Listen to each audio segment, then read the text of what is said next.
As the final piece of your First Things First program, we want to talk about something that's really important to our business, which you really almost never hear anywhere else in any other type of career.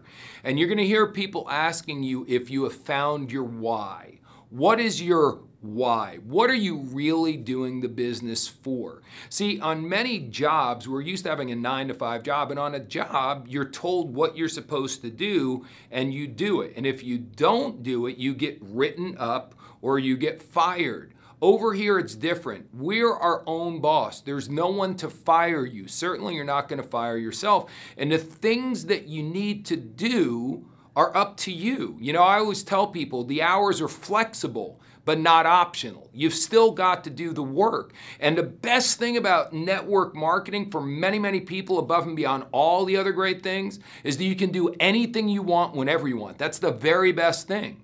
But for a lot of people, when they get started and they don't understand what I'm saying right now, the worst thing about network marketing is they can do whatever they want whenever they want. I always say what's easy to do in our business is also easy not to do. See, all you really got to do is pick up the phone and call a certain amount of people every day. So you do a certain amount of presentations every day, and some will and some won't, and that's okay. It's not that you've got to be a great closer, a great presenter. You've just got to do the repetitions. You've got to make the calls. You've got to do the work. It's not hard work. It's not complicated work, but you do have to go through the numbers. Now, in order to do that, we want to find out what's your inspiration. Dale Carnegie, who wrote one of the greatest books in the world called How to Win Friends and Influence People, said when dealing with human beings, you are not dealing with creatures of logic, but rather with creatures of emotion.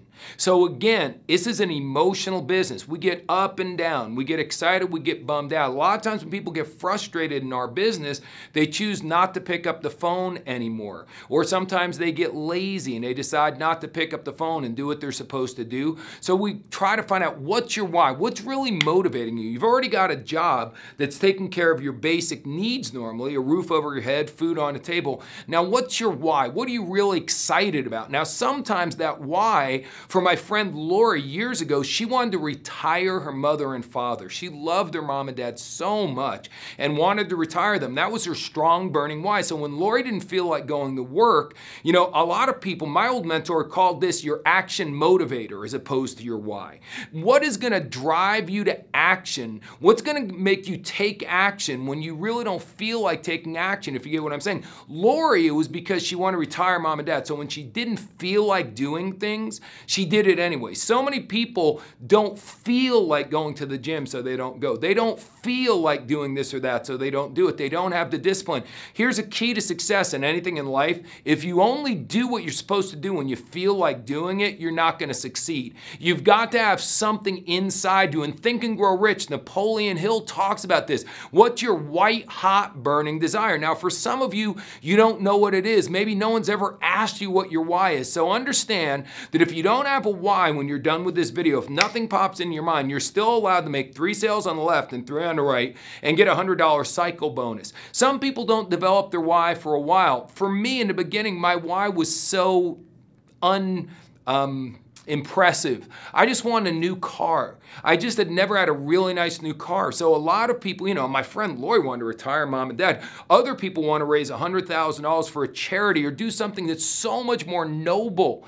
Many of your people will have a non-noble first goal, their why, something that's really getting them excited. So that's what you've got to ask yourself. What's going to get you excited to take action and do what you're supposed to do when you really don't feel like doing that? And the more that's something that really drives you, something that you're passionate about, something that you just absolutely get excited about, then you are in perfect shape. Because then, even though the work you're doing every day may not be the most fun or desirable, it'll become secondary because you're focusing on what the prize is going to be. You're not focusing on what the price is you're paying in order to get what you want. You're focusing on the prize. You're focusing on your why. So, what's your why?